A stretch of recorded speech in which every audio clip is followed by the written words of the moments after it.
If I may continue, Madam Chair, I'd like to ask questions to the former mayor of Bamban, Mayor Feliciano. Mayor Feliciano?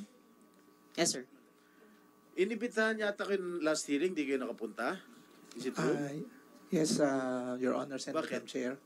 Yeah, there was a previous commitment. The problem was the message came in only that Friday, late afternoon. And the hearing was on a Monday. It's good that you acceded to the invitation of this committee to appear today. Yes, sir, no problem, sir. All right. Gaano ka kakatagal naging mayor ng Bamban? I was a mayor of Banban since 2013. No, when did you start your political career in Bamban? I ran 2010. I lost. And That was the first time, 2010? Yeah, that was the first time. All right. For And then- mayor right away? Yes, sir, for mayor. And then? And then I got re-elected.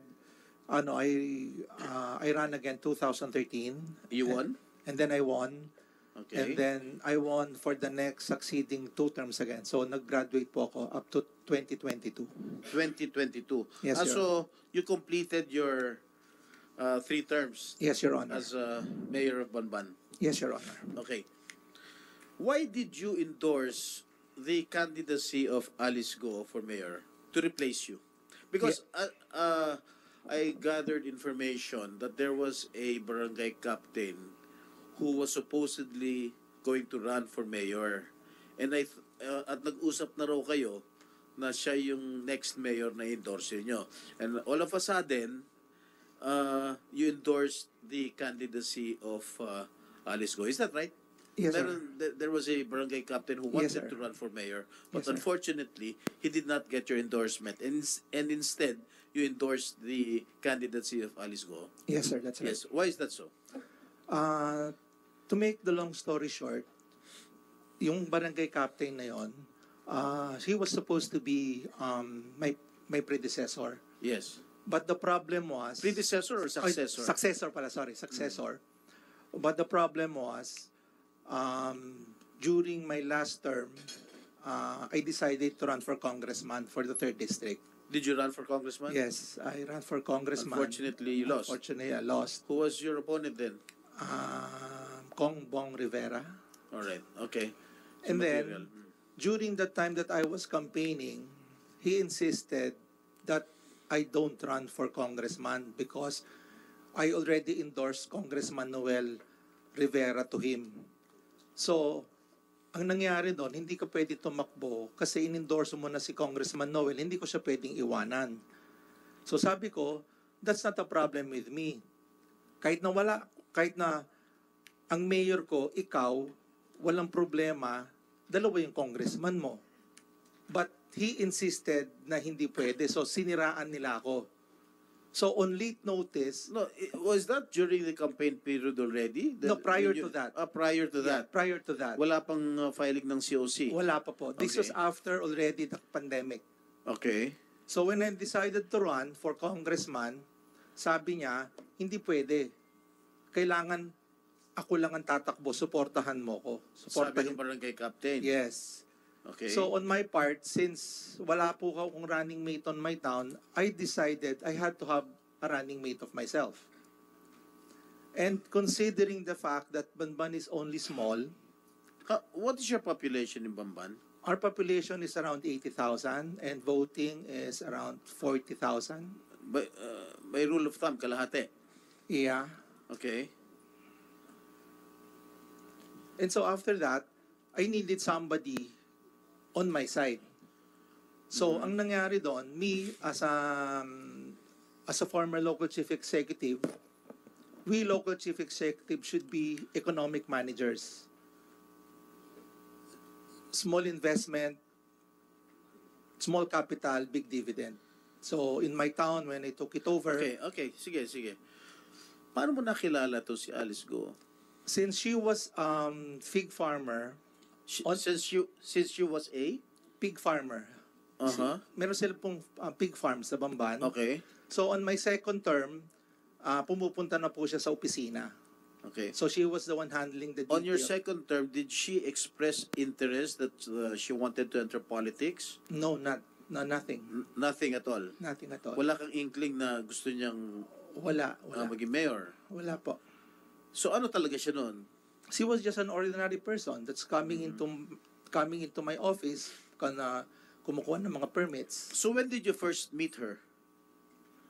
Siguro 2016? When she went to your office or when you went to her farm? No, pumunta po sila sa office. Sino sila? Si Mayor Alice and the group of hog farmers po sa Bamban. Okay, and then what did you talk about? Yun nga, the problem with the business in the pig industry, since ang Bamban po is mostly an agricultural town, so there were certain things na kailangan i-address, yung foul smell, that's why Bamban is not progressing because of the foul smell in the area. And of course, since we need to increase the income of the town, I was lobbying for them to help us out. So that was the only time na nagkilala po kami, Your Honor. Okay, sa pagkakaalala ninyo, kailan nag-apply ang Baufulad ng permit sa Bamban?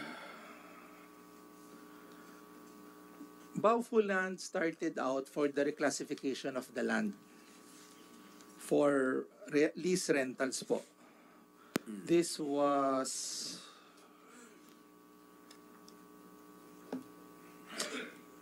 March 8, 2019.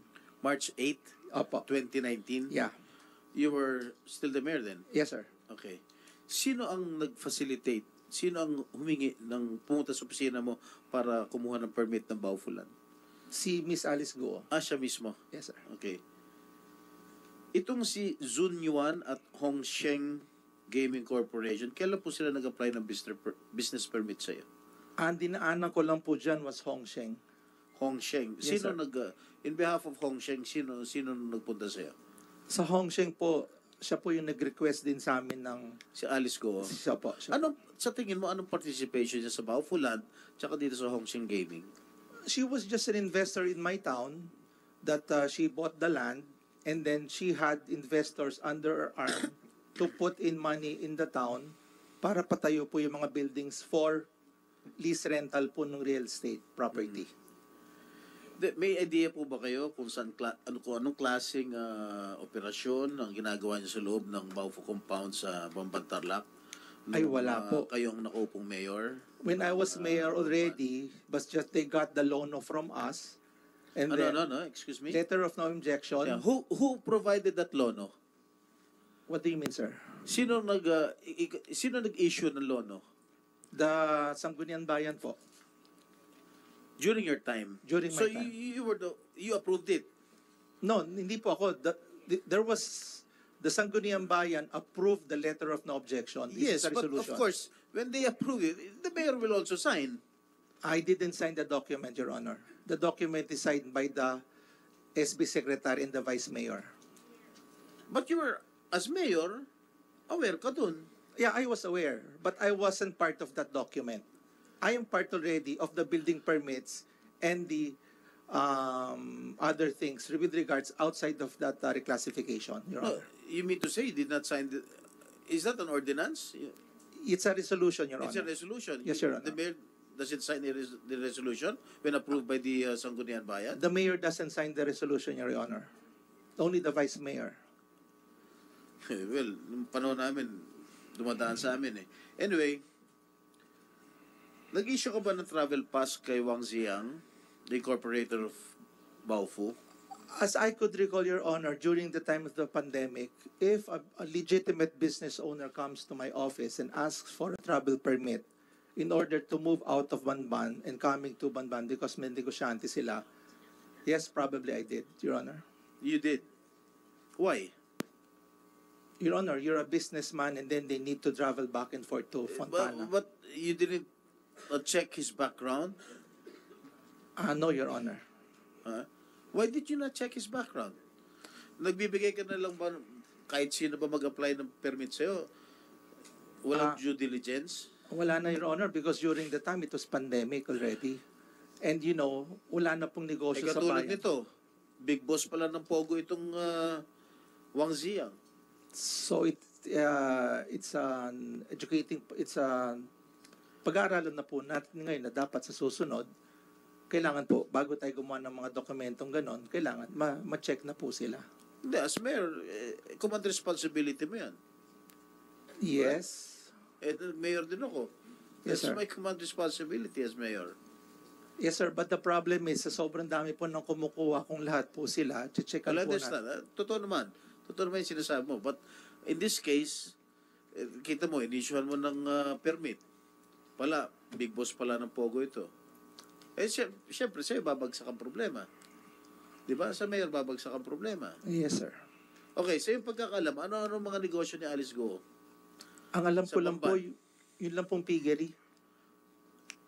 Hindi kayo naging business partner Ay, hindi po. kahit kailan. Hindi po. Civil lang po ang relationship Okay. namin. How did you approve to endorse the candidacy of Alice Go? Siya ba lumapit sa'yo? O ikaw nagkusa sa kanya na, o ikaw nang sumunod sa akin? Ay, hindi. Tinanong ko po siya if she's interested to run. Mhm. And then after a while, yun nga, because ang criteria ko po nga, for choosing a mayor, dapat economic manager po. Uh-huh. Para malaman pong So, initsapuera mo na talaga yung barangay captain na talagang tubong Bambantarlak. Wala. Kung makikita nyo po yung video during that time, talagang linalait na po nila ako eh. Parang hindi ako naging mayor eh. So I had to do something para maproteksyon na naman yung interest ko when I ran for congressman. Kaya po, Maproteksyonan ng interest mo? no sir, I'm running for congressman. Pag wala ka pong kandidato sa town na Okay. sinasakupan mo, wala po kayong Nung pwede. kinausap mo si Alice Go to run for mayor, what did she say right away? Sabi Did po she niya, agree right away to run for mayor? ay, hindi po, O nagpakipot ng konti? pag-iisipan daw po niya. O gano'ng katagal siya nag-isip bago siya pumayag na tumakbong mayor? 30 to 60 days. 1 month to 2 months? Opo. Okay. Nung pumayag siya na tumakbong mayor, under your ticket, I presume, ikaw Independent ang po. dala niyang congressman. Correct? Independent po. Okay. Magkano kinontribute ni Alice Go sa campaign kitty mo? Wala po. Kinuha mo, sabi mo, businesswoman siya. Opo. Posibleng hindi siya nag-donate sa campaign kitty mo. Ay, wala po. Sarili ko po. O ikaw nagbigay kay Alice. Ay, hindi naman po. Ha? Hindi po. Negosyante lang po O ako. sige, anong pagkakaalam mo rito? Kasi I only have 3 minutes to go. Yes, sir. Anong pagkakaalam mo rito sa Alicel Aqua Farm? Ay, wala po akong alam dyan. Wala ka alam? Wala po akong alam dyan. Hindi ka na mayor nun? Hindi na po. Ha? Nung in-incorporate ito? Hindi ka Wala na na mayor po. nun? Ha? Wala na po. Wala ka na, hindi ka na mayor? Hindi na po yata. Hindi ko pa alam kailan po yung... Kailan ba itong yung document sa DTI, COMSEC? Kailan ba ito? Comsec, pakita natin ulit yung DTI. If I remember correctly, SP Pro Temp 2022, August. Pero i-check po natin. Yeah. Kung August 2022, hindi na nga siya Wala mayor. na ako mayor na po. Sorry, SP Pro Temp. March 2022. Oh, mayor ka pa. Mayor ka pa nun kung March. Sa Suwal po yan eh. Oo nga pala, I'm sorry. I stand Your Honor, corrected. bambam po tayo. Hindi, pero wala kang kinalaman. Wala po. Ha? Wala Hindi mo po. nakikita si Mayor Kalugay sa Bamban? I was just able to meet him sa LMP one time. Sa LMP? Yes po. Na magkasama sila ni Mayor Alice? Ay, hindi po. LMP po yun. Dito po sa Marriott yun eh. Ha? Sa Marriott po. O siya, naging presidente ako ng LMP. Sa convention ng lahat ng mga presidente. Opo. Oh, hindi kayo nagkakasama ni Hindi Mayor po. Kalugay. Hindi po. Pero kilala mo siya personal? No, civil lang po. Civil lang? Opo. So wala kang alam sa dalawa? Wala po. Sigurado ka? Opo. Sige. I'm done. I'll just, Madam Chair, thank you very much. Maraming salamat din, SP Pro Temp.